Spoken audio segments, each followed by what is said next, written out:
What up, SNA Assassinators? This is Super Ninja Austin back here with another SNA podcast video. This time it's for AEW on their Wrestle Dreams pay-per-view. And yeah, what a pay-per-view that you're definitely going to be remembering if you watch the pay-per-view, of course. Like we have two shocking returns. We also saw we saw two shocking returns. We got like an angle, I guess you could say, between the Hurt Syndicate and the former AEW World Champion, and also we got some very shocking twist of in terms of event in the main event as well, and also some really good, decent amount of matches and very genuine, entertaining matches as well. Like, and maybe not the greatest pay per view of the year, but it was still was it pretty entertaining. Like, yeah, from start to finish, and yeah, and for those that watched the AEW Wrestle Dreams tonight, like, let me know down in the comment section right down below what was your opinion on. And I'm gonna be making this review short and sweet and to the point, so I hope I won't offend you. Like when I do get to the point and just get the like to and making this a little short, like until what the main details about what went down in the matches, which I'm gonna start off with Jay White and Hangman Adam Page. And this before I get into this, I want to say three of the matches like that were on the kickoffs on the 0 hour. I'm not sure who won those matches because I just got started when I was on the main show, like when it came on, like from the past 4 hours. So yeah, I'm not sure who won the Acclaim versus MXM Collection and Anna Jay versus Harley Cameron, along and also with Brian Cage and what's his name, Brian Cage and what's his name, Atlantis Jr. But yeah, but this match was totally good. I definitely will give it about what's that? I'll say it perhaps deserves the I'll say maybe I'll just give it the silver trophy of the night, I guess I should say with Private Party and the Young Bucks like will also get the same spot. But three of the matches that I predicted like on tonight's show, like it's not how I predicted it to be. Like, like when it comes to the finish and who was going to be the winners. So I'm going to tell you that just for a moment. But I'm going to get to the short point, like with Switchblade Jay White was in the offense, like until like in the middle of the match where Hangman tried to take control and then try to hit every single move that's in his arsenal to do. But every time he hits the maneuver, including the buckshot lariat, they just keep getting denied by Switchblade Jay White. This is where he realized, this is where he did not realize that lightning does not strike twice all the time. Like, and it's where he gets intercepted by Jay White's finishing maneuver, the Blade Runner, right in the middle of the ring. 1, 2, 3, winner of this match, Jay White. And I want to give a huge congratulations to the Switchblademan. And yeah, this definitely getting the silver trophy of night time with Private Party. But let me know what your take was in the comment section, in the comments below. But next up, we got Willow Nightingale taking on Mariah May. This was a total of dog. What's that? I'll say it was kind of like a dog fight, like with Willow Nightingale doing everything in her power to what's it called? To beat her, except for hitting her finisher, of course. But yeah, she did kick out of a couple of moves that Mariah hit on her when she got the offense in. She even hit the Mayday like first time. She kicked out the last second of 2.999 double trip my mind to a point away from being 3. And that's where but Mariah May eventually did catch Willow Nightingale like slipping, like when it comes to her trying to go for Storm Zero. Willow countered out of it. She tried to go for some kind of like fisherwoman's buster, which she did so. I think she got intercepted, however, before she can even attempt to do the Dr. Bomb, and I believe that was her downfall, not hitting that maneuver in the first place. And that's where she hits a second Mayday for good measure. That's because she must have found like a double lucky card, a double whammy card, like underneath Willow the pillow, like underneath her fluffy what's that fluffy stuffing, I guess you could say, if that makes sense. And also, oh yeah, and there was some pretty cool moments with Will Nightingale doing the pounce on her once again, but unfortunately, yeah, did not put her away. But yeah, Mariah May got the 1, 2, 3 and still the AEW Women's World Championship. I was kind of disappointed that it was not how I predicted it because it would be storytelling. Maybe Mina Shirakawa wasn't there that night. Maybe she was busy working the Stardom show or any other wrestling promotion that she's working for this weekend that happened to be in the same day as AEW Wrestle Dreams. But let me know about that in the comment section right down below. But next up, we got the AEW International Championship match.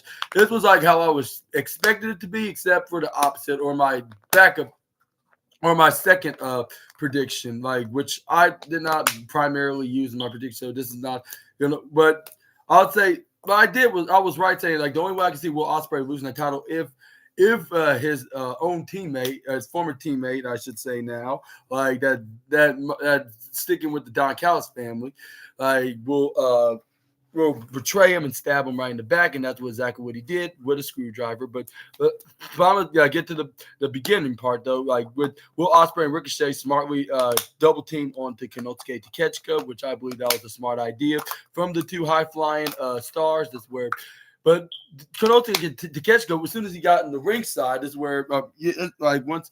I believe Ricochet tried to dive on him, but Konosuke Takeshita sent him right to some of the steel steps. Well, he threw Will Ospreay right to one of the barricades, and then we got him taking him over to the opposite side and threw him right back first into there, and until and this is where they got back in the ring, but this is where they got the offense in. This is where we saw, but this is where towards the end we got Ricochet going at it with Konosuke Takeshita. This is where I believe the with Konosuke Takeshita hitting this what's that called? What's that? This wheelbarrow back driver maneuver. This is where then. But yeah, this is where then once he tried to go for a cover, but this is where Will Ospreay hits a lighter version of the hidden blade right on to make a save, or else he would have lost his title if he didn't did nothing like that. If he just allowed Konosuke Takeshita just easily pin Ricochet, because that's the rules in this three-way match. Whoever wins gets the shot at the get to become the new AEW International Championship. Ospreay knew that, but still, he got countered when Will Ospreay was trying to hit one of his maneuvers right in the side. This is where Ricochet then fought right back to Konosuke. This is where we got Takeshita then try to go hits this, I believe, this white noise maneuver right on the Ricochet. No, it was not a white noise. It was what's it called? It was the move that Ricochet would normally do, which is that reverse DDT driver maneuver, which he did some insult to injuries onto that. But it's where I believe who was the one that attacked. I think it was Konosuke Takeshita that attacked the referee, but by accident though. But once he did that, this is where Will Ospreay came out of nowhere, hit a hidden blade out of nowhere right onto him. That's where he knew he got the 1, 2, 3, but yeah, he knew he had a one. But unfortunately, this is where Will Ospreay was like, "Oh, come on!" And this is where he was like, "Come on, ref, get back up!" And this is where before anything else happened, this is where when it comes to the referee, of course, this is where Don Callis tried to grab onto the screwdriver. This is where he tried to stuck Will Ospreay right in the back of his head, like he did to Kenny Omega a year ago. Luckily, Will Ospreay felt him from afar. He was like a Super Saiyan, like Goku. He could feel stuff a mile away. And that's where he holds him, grab onto his arm. He's like, "Nope, not today, Don. You're going to get yours." And that's where I thought he was going to do it. The 91, the Tiger Driver. But unfortunately, somebody in a hoodie stabbed him right in the back of his head with the screwdriver. And if you haven't already know who it is, you're going to about to know who it may be. And it's none other than Kyle Fletcher. And that's where after he hit that is where Will Ospreay felt the back of his head and he turned around when this figure revealed himself, which was none other than his former United Empire teammate. This is where he's like, why would you do this? And then this is where then Kyle Fletcher was like like this is a family who actually treats me like if I'm a true star than I ever was with you. And this is where then we got Don Cal like ha ha ha ha ha, like yeah, I knew you would come around, Kyle. And this is where he's like then he told shout out to Konosuke saying like finish him off, like if he was playing a game of Mortal Kombat, like in a live style, I guess you could say. This is where he hits the running knee right on the Will Ospreay. He finished him off, and he pinned him. This is where Kyle Fletcher grabs onto the referee that got attacked and got pushed right into the side. Like it's where he didn't start going for a count of 1 and then 2 and 3, and we got a new AEW International Champion, which is Konosuke Takeshita. And yeah, I was not quite happy. I thought Will Ospreay had him right where he wanted him, and then I thought he had Don Callis and right where he wants him with that Tiger Driver. I was like, yeah, it's like don't hold back, which he was taking forever to do, by the way. But yeah, it turned out to be. But I hope he does get some redemption after this feud. Like with at least like him finally attacking Don Callis with the Tiger Driver, putting him on the shelf for a little while, which some tells me that's still going to be on the table, which hopes that's going to be the case. But yeah, let me know about that in the comments section right down below. But yeah, this is where we got Konosuke Takeshita had his hand raised held high with the International Championship in his possession. But this is where we got Kyle Fletcher's like he's not quite done yet. This is where he put his head between his legs. This is where he did the double underhook. This is where the fans in the commentators like, no, he's not going to do what we think he's going to do. This is where then both.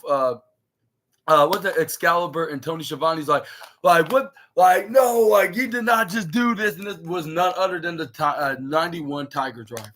And I hope he does this, and I do hope we see some revenge on the Will Ospreay doing this, and not only to Kyle Fletcher, but also to Don Callis as well. But let me know what was your thoughts onto this spot, like, and do you think Will Ospreay is gonna bounce back and get some revenge? Which I hope that will be the case, but like otherwise, this would be stupid if they don't follow up onto this and continue this feud. At least Will Ospreay versus Kyle Fletcher if things are over with Konosuke Takeshita, which I don't think that's so though. But well, I don't know. We're just gonna have to wait and see. This was completely shocking. That's completely shocking that Konosuke Takeshita actually beat Will Ospreay, but. We're just gonna. Some tell me this feud's not over. Like even if they're selling that it is over. Like with Don Cal saying I warned Will Ospreay. Like I made him, but I can also break him or something like that. Whatever the scenario may be. But yeah, we're just gonna have to wait and see what's gonna be the outcome in the future of this storyline. But yeah, we got your new international champion. Do you think that AEW made the right decision of putting the belt on to Konosuke Takeshita? Or do you think that they should have kept it on to Will Ospreay and then continuing this feud with Ricochet being his ally to help out fight off the Don Callis family members and they may not be friends, but they do have a common enemy, like they're like in a Roman Reigns and Cody Rhodes situation with the new bloodline. Like that's how it's gonna be like with here on the storyline with two rivals coming together as a unit, like against their biggest rival. Like that's more hatred than they are with one another. But next up, we got Jack Perry, the man that love crying people rivers, against Katsuyori Shibata, and it was like how I predicted it, except for the ending, like with them going back and forth, hitting their maneuvers, like getting near falls and etc. And then Jack Perry was close to hitting that running knee maneuver, but this is where we got what's his name, Katsuyori Shibata, to try to put him away with that sleeper. He was so close of becoming the new TNT champion. Yeah, but this is where Jack Perry flipped right over him, did a similar maneuver like how AJ Styles did to Samoa Joe and Kyrie Sane did to Shayna Baszler when they were doing their respective sleepers onto their opponents, but they got reversed into a pinfall. And then the referee counted one, counted two, and he was like, "Oh, like what the heck?" And gave him the three. Winner of this match, the scapegoat that loves crying people rivers. And then this is where we got Jack Perry. This is where Kazuchika Shibata was like, there's no way that he just easily just won like that. And this is where Jack Perry started mocking that. Oh, but I just did. And this is where he attacked him. I believe he hit his version of the psycho knee and started attacking him, started beating him into a post match beatdown until Daniel Garcia came in. And this is where he came in. This is where he scared him off. He's like, yeah, how about you pick on somebody that's your own? Pick up somebody on your own side, and maybe you can put that TNT title on them. I was like, yes, I would like to see that on my bingo card on my bingo card on AEW. But this is where we saw this is where we heard some music we thought we would never hear in the billion years, and that was none other than the returning MJF, which we haven't seen in a month. And then this is where once he was face to face with Daniel Garcia, before they can even get physical with one another with attack moves. This is where we got Jack Perry then it snuck right back in the ring after he ran through the crowd and attacks Garcia with the TNT Championship. This is where he's like, "How you doing, Daniel? Like you were not expecting me, were you?" And then this is where he's like.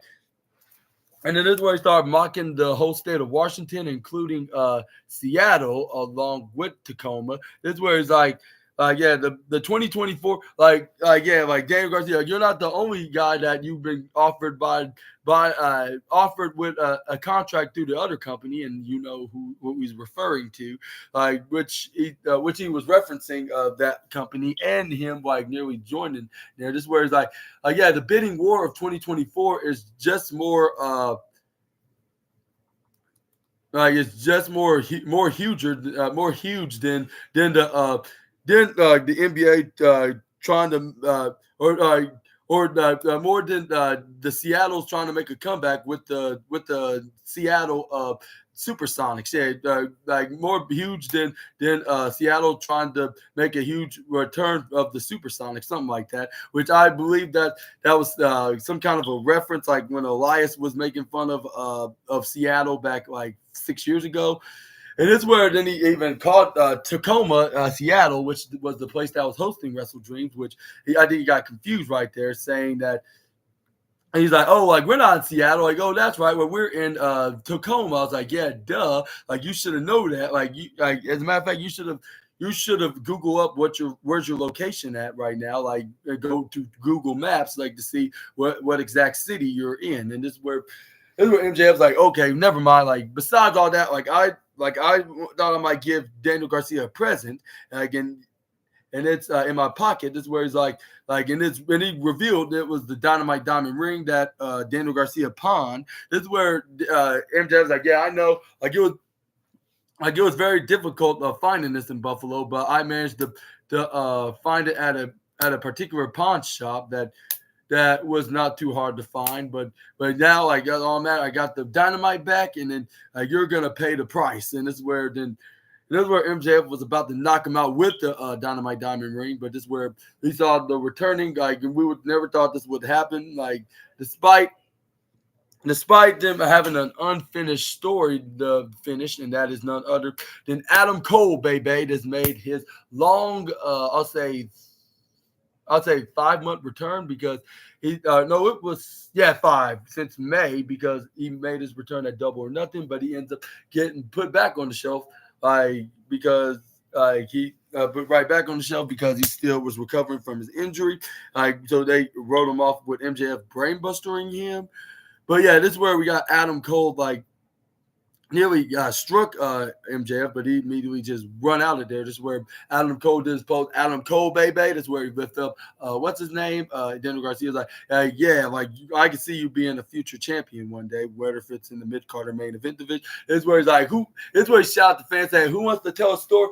who wants to hear a story from Adam Cole, baby? And this is where he did his Adam Cole, baby pose with him shouting it in the air without a microphone with the fans chanting it along with him. That never gets old. That's the reason why he's one of my favorite wrestlers in all of professional wrestling. But yeah, that's what happened. And what are your thoughts on this shocking returns of both MJF and Adam Cole? Do you think they're finally going to be what they call? Do you think they're going to finally going to give an ending of their storyline feud, like in some capacity? Maybe like it's going to end at either either at full gear, or even what's that other pay-per-view, World's End, which it all started at when Adam Cole betrayed MJF when he revealed that he stole MJF's devil mask, and it was him under the mask, along with Roderick Strong, Matt Taven, Mike Bennett, and Wardlow as his minions that attacked everybody and framed MJF on that. Which that wouldn't be a bad idea to end the feud, like with them finally have a huge match at World's End on December 2024, which is like in the next 2 months from now. But let me know if that should be the right spot where MJF and Adam Cole should have their proper pay-per-view match. But this is where we got some business talk segment with Swerve Strickland, Prince Nana, and the Hurt Syndicate's MVP and Shelton Benjamin, this was totally intriguing. It was like how I predicted it to be, but without a certain debut of somebody like finally making his appearance on All Elite Wrestling, which that's probably not going to be happening till I'll say maybe the post-show Dynamite, I guess, which is going to be in San Jose, I believe. But we're going to be talking a little bit more about that in just a moment. But here's where we got Prince Nana was advertising his coffee brand, which you can get at princenanacoffee.com, I believe, which he said right into you want to try some very good coffee, join Prince Nana's coffee on his website of princenanacoffee.com. He's like, but without any further delay, I want to introduce my client, the returning Swerve Strickland, in his hometown of Tacoma. This is where then Swerve Strickland's like, all right, I hear that MVP wants to speak with me, as soon as I get back. Well, I'm back here, Mr. Montel Vontavious Porter. What does it want to talk about in business? This is where MVP eventually came out there with Shelton Benjamin. This is where then he tried to convince him of doing exactly what he said to Prince Nana, he wants Swerve to do, and that is to ditch Prince Nana in favor with them. And then he promised him he's going to get him back in the title picture. This is where it was exactly how I predicted it to be, except for the final part. But this is where we got Swerve Strickland's I do appreciate the offer, and it looks very promising, and look magnificent. But but sadly, I'm gonna have to decline. And he's like, and you said some horrible stuff about my friend Prince Nana, and he's more than just the side act. He's actually one of my supporters and my motivation of doing better. He's one of the guys, of course, and that's why I became the world champion. But the reason why I lost is because of my own self. I don't have no one else to blame but me. And this is where then. But this is where then Swerve Strickland, I totally forgot what he said. That kind of provoked both Shelton and MVP. When MVP's you don't know, he was I hope you're happy of making your decision, because and not regret making this because if you what's that deny or denounce or the Hurt Syndicate, you're gonna face the consequences for your actions or something like that.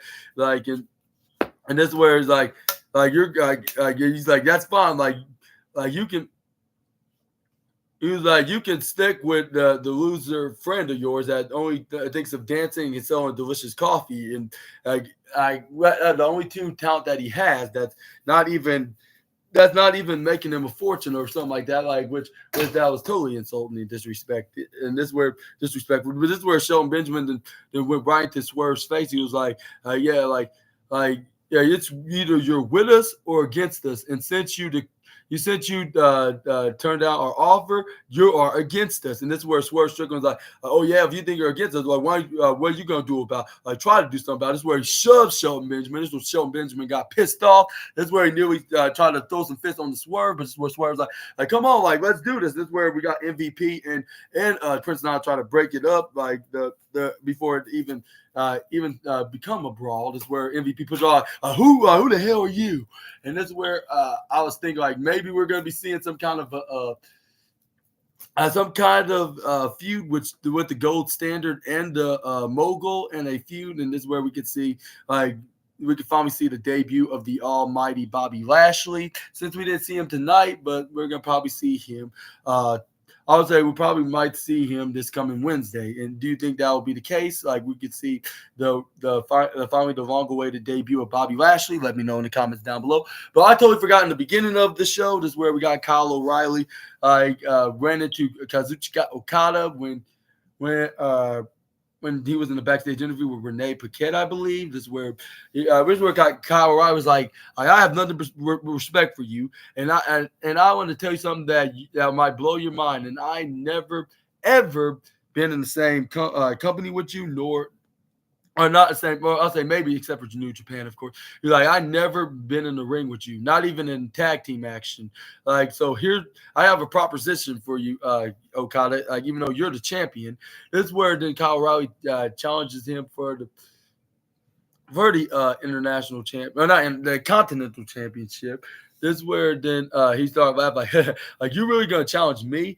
Like the answer is. Like I believe no, and that's where then he walked out of there, but not until but we came back and called him the B-bomb, because he is the bitch man. Like, and this is where Kyle O'Reilly then responded back by hitting some strikes onto him. That's why I started cheering him on. Like, yeah, give him what he deserves. I beat the dog sugar honey iced tea out of him, which those are my exact words. When I saw this, I was start cracking up with Okada trying to fight right back. But this is where we got security and the AEW general manager himself, the incompetent bald biscuit head, Christopher Daniels, breaking it up like he was just doing just like Swerve and what's his name, Swerve and Shelton Benjamin, what they nearly got into a potential altercation.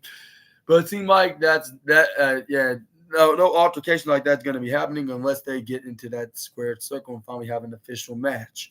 But when do you think this match is going to be? Is it going to be this as soon as this Wednesday, or do you think it's going to be the week after that, or maybe even AEW Full Gear next month in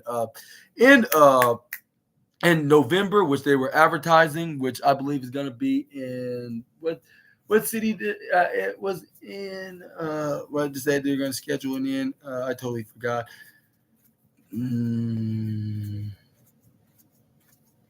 I need to do some research, but let me know in the comment section right down below if you want to tell me. But this is where we got the commentator said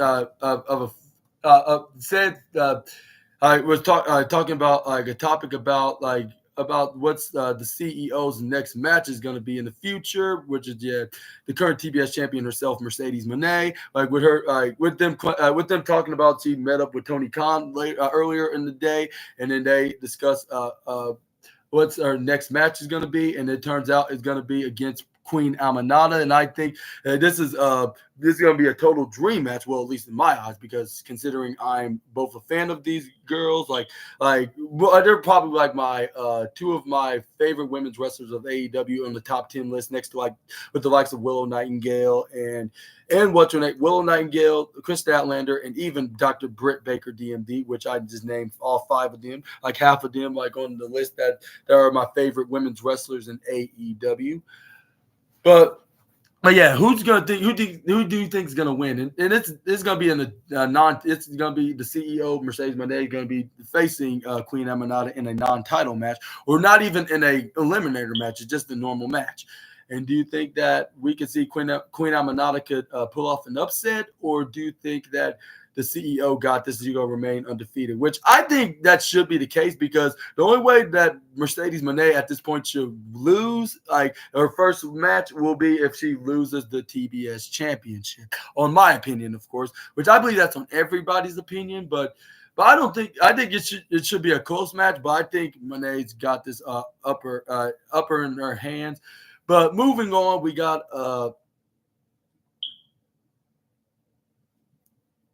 let's see. I'll say silver trophy. Oh yeah, we got the next match, which I think. You know, I've totally forgot to tell you that the Willow Nightingale versus the Mariah May match definitely gets the blue ribbon, of course. Like, even though there was not exactly like some kind of a very screwy angle. Well, unless you say Mariah May did some. What I don't think Mariah May really did something slick here. Like, not even hit her with a poke in the eyes, like, to get the win. But it was like just a clean win, like, which I'm not sure if that was a good idea. Like, it wouldn't have been bad if we saw Mariah May did something like that, and then we could see them do a rematch. And do you think that's going to be happening? Let me know in the comments down below. I don't know about that. Maybe so, because they don't probably have nothing else for Mariah to do, only just to find her next victim to defeat until Timeless Tony Storm comes back. But I think they should continue this feud no matter what. And then this is where we can finally see the return of Mina Shirakawa. But anyways, but yeah, it gets the blue ribbon of the night. The I'll say the bronze golden bronze trophy award obviously goes to what's his name, Chris Jericho and Mark Briscoe, which I'm not gonna get into just yet, but I'm gonna get into the 2 out of 3 falls match, which is Hologram versus Beast Mortos. And yeah, this is where this looks like something that you will watch on a CMLL kind of event, like if you're like into lucha libre style wrestling, or any other lucha libre other promotions besides CMLL. You don't just have to be that in particular. I'm just using that for an example, but yeah, like it was they were doing some very high flying and flippy doodah unexplainable moves, like, until, like, I'm gonna keep this short and sweet, like with what's his name, Hologram beating what's his name in the first fall, Beast Mortos with this crucifix slam into a pinfall maneuver. And this is where we got Beast Mortos got back up. This is where he hits his moonsault maneuver, Majiki. This is where he got the second fall.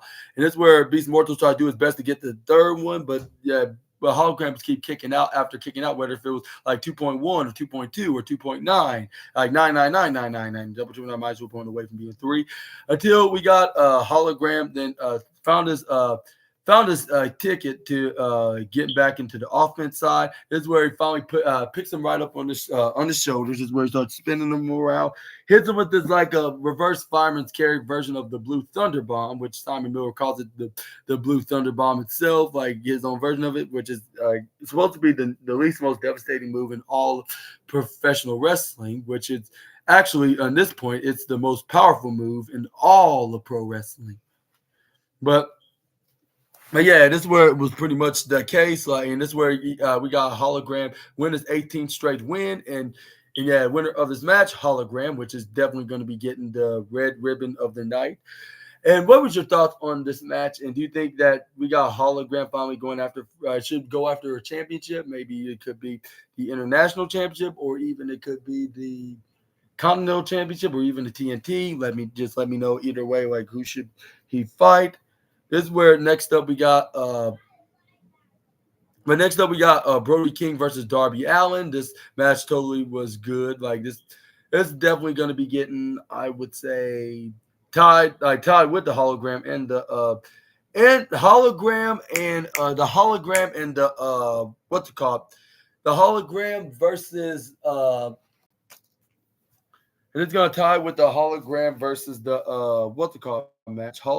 Hologram versus the Beast Mortals match. Like, it was not much, it was not little at the same time, really, and it was exactly how I predicted it to be. Like, with Brody King getting the first offense in and trying to do his best to beating Darby out, but him kicking out of near falls. Like, with Brody King starting off attacking him and sending him right to the outside in the top corner side, just slamming him onto Barry. That's where then he, I believe, hit him with a cannonball. But every single move we try to do to Darby, he just keeps kicking out. And then this is where we got Darby Allin start making a comeback, like with him hitting those double slaps to the face into a sunset flip powerbomb, which I believe that's his signature move. This is where then we try to go for a pin, but he still gets denied with a kick out by Brody by like in 2.7 or 8. And it's where Darby Allin found his way like to beat Brody King. However, this is where he put him right to the bottom right corner side, put him onto Simba the Steel Steps. He hits a coffin drop right onto him. This is where Darby came right back in the ring, but this is where Brody King like manages to get right back up. And then this is where then but he was on his knees and his belly was on the mat. This is where Darby Allin caught him in the interception and the coffin drop, hit back to back. This is where he goes for the pin. He gets the 1, 2, 3 that way. And the winner of his match, Darby Allin. And this is why I was thinking, like, I hope he could get himself right back in the world title picture. This win is exactly what he needs, like, right at this point. Like, after suffering a loss against Jon Moxley, and let's just say that things were just crazy at the end, like, and we're gonna see what's gonna be what's next on the next chapter in the main event scene in the rivalry, but which we're not gonna get into just yet. But this is where we got next up. We got the AEW Tag Team Championship match, which is totally getting the silver trophy of the night, not because it's long and not because of them not because it was a long one, rather than just them putting on the one hell of a performance. Like, but this is where they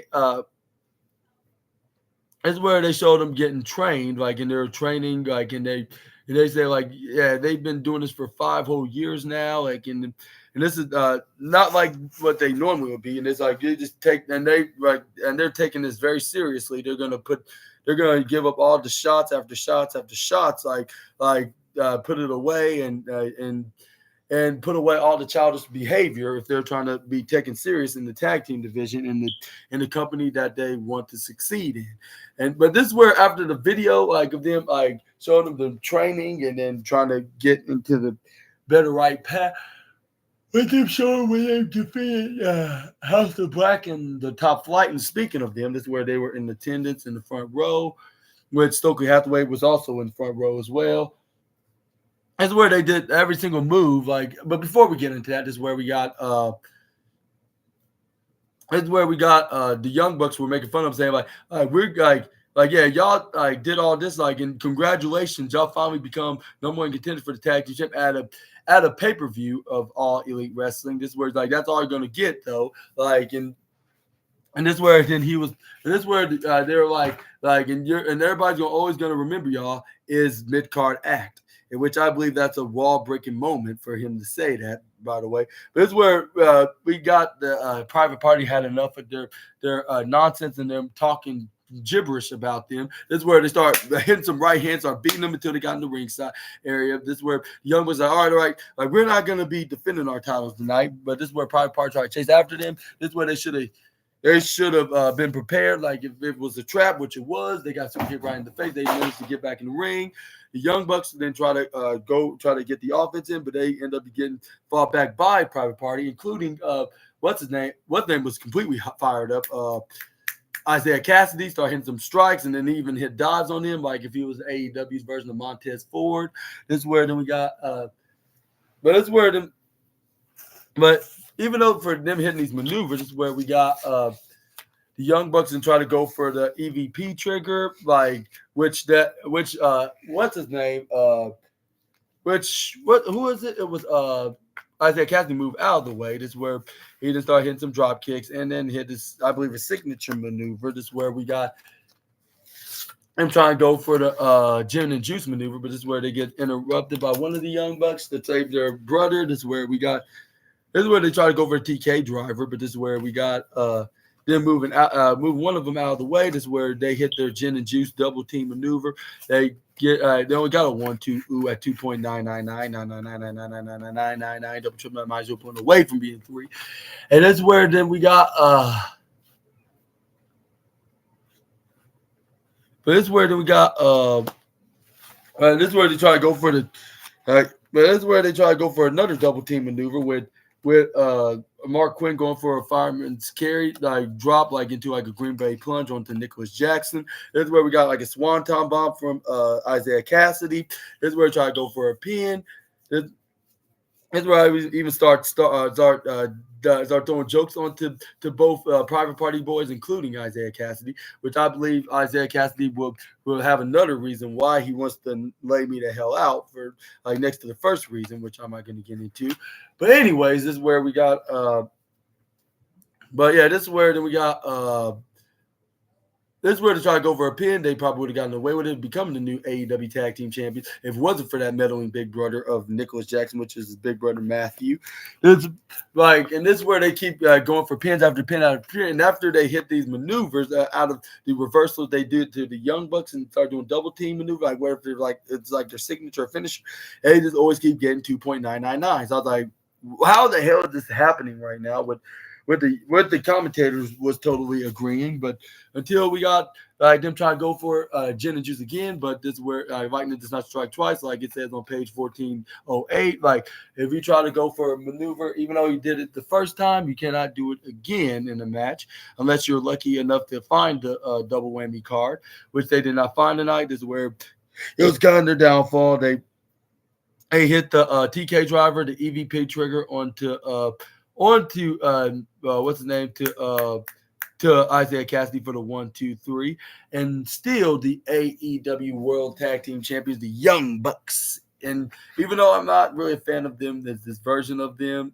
like of being the EVPs, like with them teaming with the Bitch Man. Like I still got to give them flowers when they deserve them, and I'm gonna give them a huge congratulations on their match. And who do you think that's going to be their next challenger? Hopefully they are ready to challenge the Young Bucks for a tag challenger. Let me know in the comment section right down below. That's completely interesting, but yeah, like this is where we got that match. But this is where we got the slowest recovery of their loss moment, like segment, like of Private Party, which I thought this is where we're going to see them, one of them going to turn on the other and turn heel, which I thought was going to be Isaiah Cassidy because he was more emotional than Mark was. Like he was like, we were so close, but yet we came up short. This is where they're very upset. And I want to ask you guys, like, do you think they're going to continue this feud, or do you think this is going to be the end and they're going to have to get back in the line? Let me know about this down below. But moving on, we got got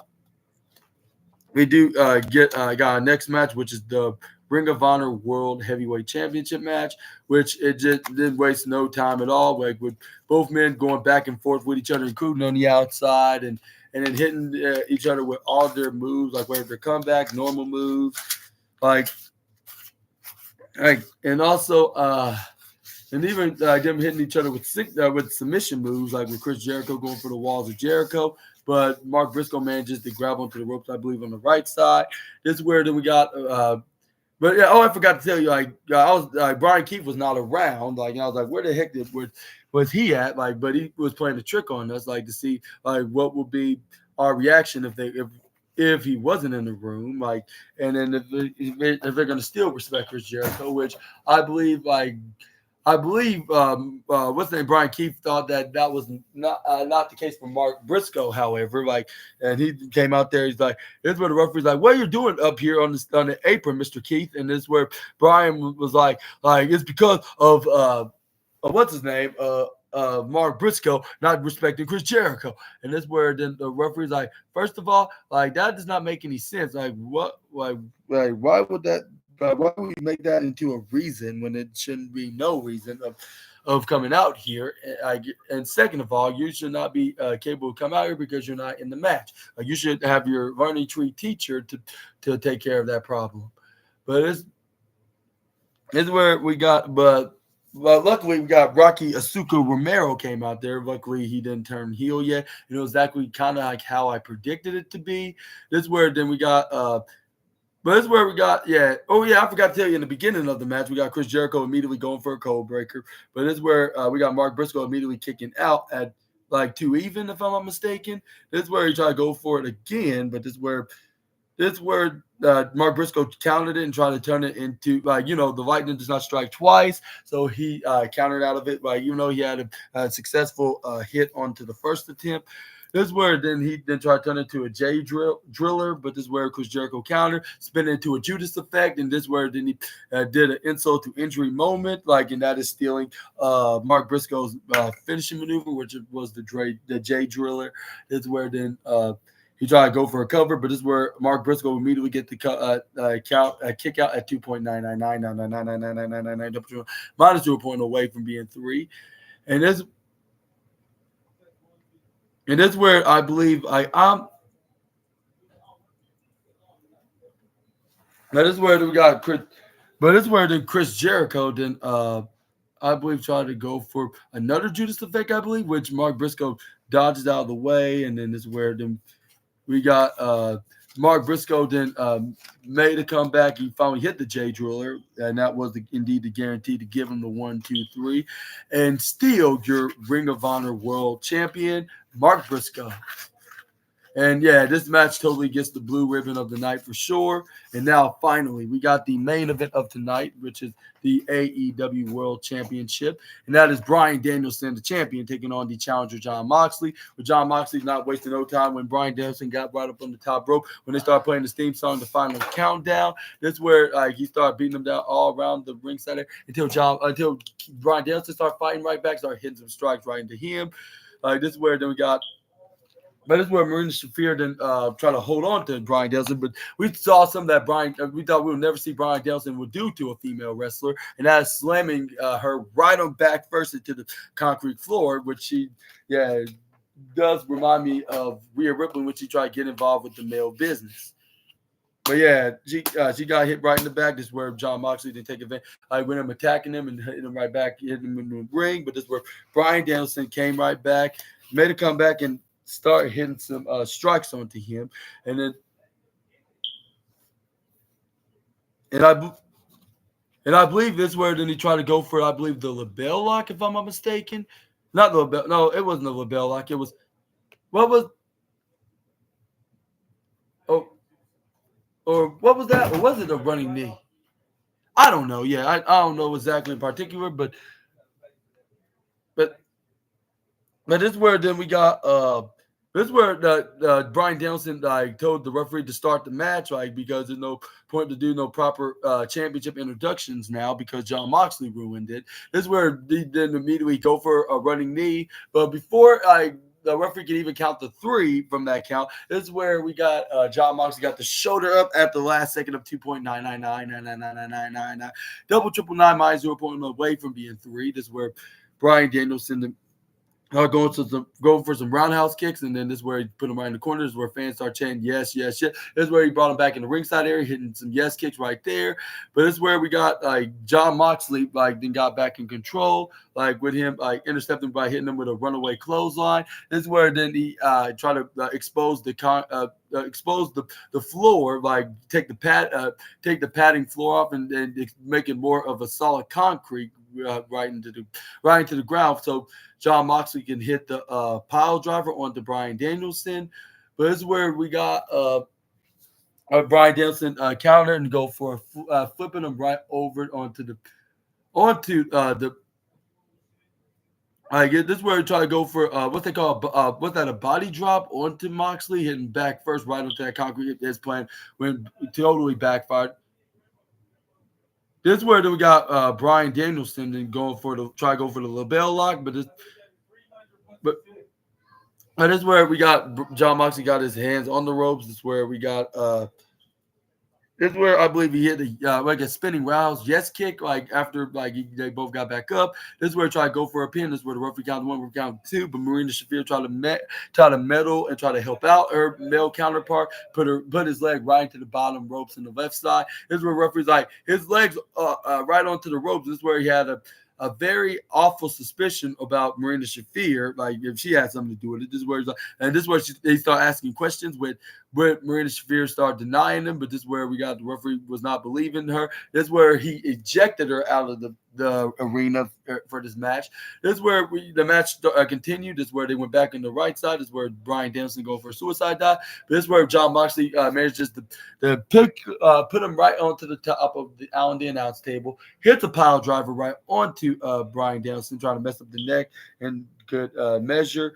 This is where then we got, I believe, Jon Moxley hits the paradigm shift or a Death Rider, but Bryan Danielson kicks out of it at 2.9999999 up to remind you point away from being 3. This is where they start going back to doing some submission holds with Bryan Danielson trying to go for the Gene LaBelle lock, like I said, the name of the guy that Bryan Danielson got trained by that had passed away a few years ago. But this is where but Jon Moxley countered out of him. This is where then he did go put the rear naked choke on him, the same maneuver that he put on the likes of Brian Cage and even the late Brody Lee when he was the AEW World Champion the first time. This is where it surprisingly, like out of complete shock, like in twists and turns of the event, like without anybody expecting this finish to happen, and that would exactly help Jon Moxley became the new AEW World Champion with Jon Moxley choking out the American Dragon with that rear naked choke. And this is where then we got a big celebration for the new version of the Blackpool Combat Club with all the members like Pac and Claudio Castagnoli and Marina Shafir came out there to celebrate Jon Moxley's latest win of becoming the new AEW World Champion. And this is where I was like, oh, like this is a bummer. Like one, Bryan Danielson have to retire now, and secondly, like there's not going to be a Darby versus Danielson match now. But yeah, this is where then we got Claudio Castagnoli and Pac didn't pull out the plastic bag that they used on the Danielson like about a month ago at All Out. This is where they were trying to choke out. This is where he started choking on them. This is where he started trying to make him suffocate. This is where, but luckily we got Darby Allin coming in to drop the did some drop kicks onto the heel minions until he gets attacked from behind by Wheeler Yuta. This is where he did. That's where he did. What movie? What was that movie? Dragon Sleeper, I believe he did a Dragon Sleeper on the Darby. This is where he did. This is where they tied him up in duct tape that they have, like right into the bottom right corner stuff, making him watch what they're going to do to Danielson. His, I guess you could call him his mentor, if I'm not mistaken, next to Sting, of course. But yeah, this is where we got all the babyface try to come in, like Kyle O'Reilly and Orange Cassidy of the conglomeration, even Jeff Jarrett and Private Party, but they keep getting stopped by Claudio and Pac and this is where Jon Moxley made Wheeler Yuta do the honors of choking out Bryan Danielson, which they did so until like he stopped moving. This is where they put a chair around his neck. This is where they stomped on it. This is where the paramedics had to come in and just had to collect Bryan Danielson's lifeless corpse. And yeah, that was the crime of the night, which I believe this group, like with this a very shocking event, like with that happening, y'all, like, are you shocked about this? And were you shocked, for those that are aware and watched the pay-per-view? Like, was that crazy that Wheeler Yuta did turn out that he is teaming with them? I mean, he was all in it with Jon Moxley's team the whole time, which I was not that surprised because the way we saw Wheeler Yuta getting beaten by this Tuesday, and him looking at Bryan Danielson a certain way, which I did not know that was gonna happen. Literally, I thought it was gonna probably be like the following week after the pay-per-view of Wrestle Dreams. Then we could see that saying I was just pretending to be your friend, just to slowly burn you out and finish you off, and put you right out of your misery and put you in retirement where you belong or something like that. Yeah, which we're gonna probably hear the explanation from Wheeler Yuta this coming Wednesday on Dynamite, which that's likely going to be happening. Which Dynamite is starting to be extra interesting this coming Wednesday on the post show, which I hope it will be a very great show. Hopefully it deserves 5 stars. But for now, AEW. But yeah, that was, I'll say. But even though Bryan Danielson is going to retire, I don't think that they should have ended his career in AEW in this way. Even though they wanted to kill him off, and then this would have me wondering if he's going to be joining the other company now after he got squashed like this. which I'm not sure. That's a 50-50 chance that that may happen. But then again, like, how do we know if it will happen? Like, how do we know if he's going to retire just yet? Like, just because he lost the title. Like, it was in bad terms, though, which even though he said, like, he's gonna retire after if he lose the title to John Mox. I was hoping he would retain, and then he could put over Darby Allin, and they passing of the torch moment, like with the student like defeats the teacher kind of situation, like. But that did not happen, unfortunately. It was the, I guess you say, the new teacher beating the old teacher, I guess you could say, in this rivalry, and then that's how the tonight's AEW Wrestle Dream ended. Like, and it looks like this could be the last time we see Danielson. And do you think that might be the case? Do you think that we could see Danielson making a return, make a one-off return, and seek some revenge onto the guys that tried to put him in retirement, like by defeating him for the AEW World Championship and choking him out and suffocate and trying to break his neck in the process, trying to make sure that he's going to be completely dead? But oh yeah, I've totally forgot to tell you guys and the Assassinators alike that we heard Tony Schiavone shout out in a hilarious manner, which he's definitely getting the Goofy Wrestling Trophy Award of the night, saying like, somebody get the police. Like, they should not get away with this. Like, get the damn police out here. Like, this is against the law. But that was completely hilarious. Yeah, Goofy Wrestling of the night, the two Schiavone. But yeah, AEW was really good. Like, their pay-per-view was totally good, but maybe it could have been more better with some of the matches. And even if John Moxley did win, like, I don't think they should have wrote Danielson off, like, with him getting hurt like this, like, and getting beat up into a brutal way, like with him getting suffocated and get hit right through the chair. Maybe they, I mean, maybe it could be he's going to be making a longer way to return in the next few months, like, and maybe even cost John Moxley the AEW World Championship, where Darby Allin could be the new AEW Championship, because it looks like that. It looks like that he's going after that because he just beat Brody King in a winner gets the privileges of Darby Allin kind of match, which I also totally botched that this is Darby Allin's first match that he defeated Brody King by pinfall in a normal match, of course.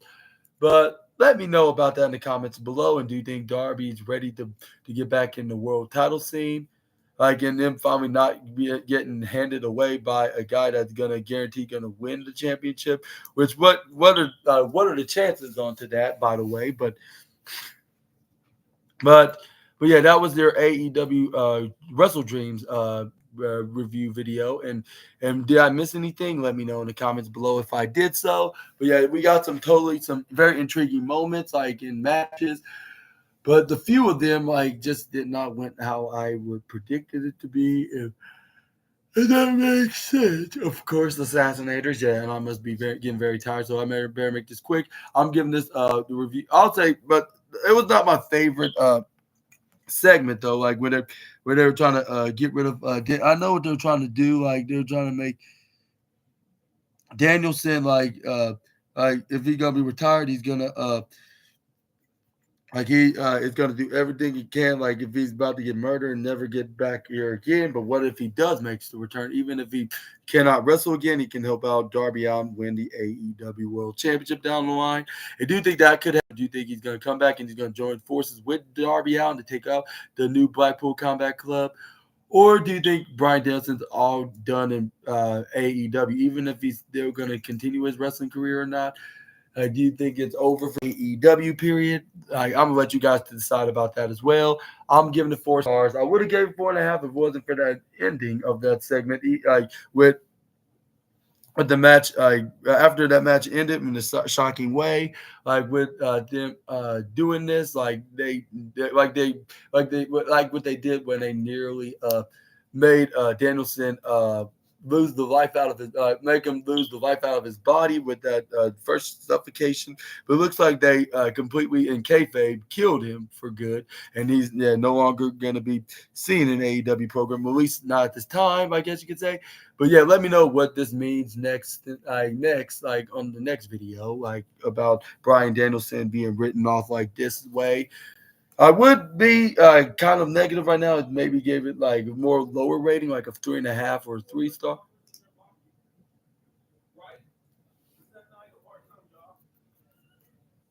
But let me know down in the comment section right down below about that. And I hope y'all enjoyed the AEW Wrestle Dreams. I definitely sure hope that y'all enjoyed this video review. And if so, please make sure to feel free to hit the big thumbs up button, considering hit subscribe and the post notification bell for more SNA content videos. And next up, please make sure to check out my football news video where I'm gonna be talking about the wildest and intriguing football news stories and transfers that you assassinators need to know from the Bleacher Report article. And also make sure to check out my but also make sure to check out my Thursday night football review video. Not Sunday night football. I don't know where the Thursday even came from, but my make sure to check out my Sunday night football review video where we're going to be seeing the Cincinnati Bengals taking on the New York Giants, which is going to be live in MetLife Stadium.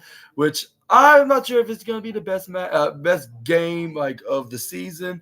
But some tell me it's going to be somewhat decent to talk about here, so I might as well make a review on that as well. Well, of course I would like to do that because I like to make some primetime football review videos along with doing wrestling reviews like with WWE and AEW.